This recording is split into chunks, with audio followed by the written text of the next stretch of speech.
ধোঁয়ায় ঢেকে গিয়েছে আকাশ, আগুনের তাপে থেমে গিয়েছিল বাতাসের গতি।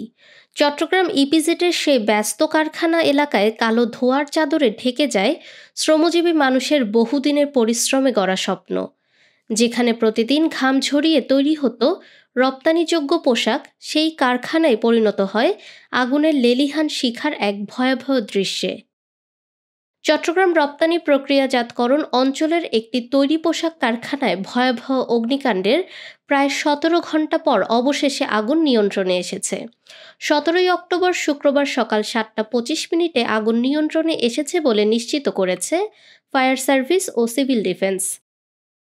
১৬ই অক্টোবর বৃহস্পতিবার দুপুর ২:৩০টার দিকে ইপিজেড এলাকার একটি ৮তলা পোশাক কারখানার ৭তলা থেকে আগুনের সূত্রপাত হয়। মুহূর্তেই আগুন দ্রুত ছড়িয়ে পড়ে পুরো ভবনে। দাহ্য পদার্থ, কাপড়, সুতা ও যন্ত্রপাতি থাকায় আগুন ভয়াবহ রূপ নেয়। প্রাথমিকভাবে বৈদ্যুতিক শর্ট সার্কিট থেকেই আগুনের সূত্রপাত হয়েছে বলে ধারণা করছে ফায়ার সার্ভিস।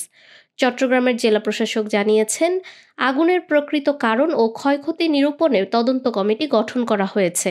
ক্ষতিগ্রস্তদের পাশে থাকবে প্রশাসন।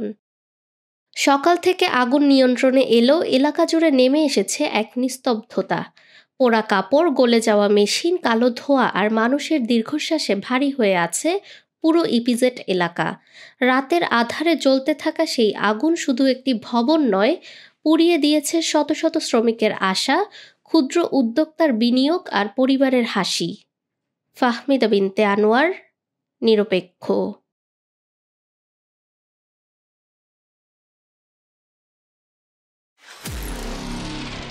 নিরপেক্ষ, সত্য প্রকাশে আপোষহীন।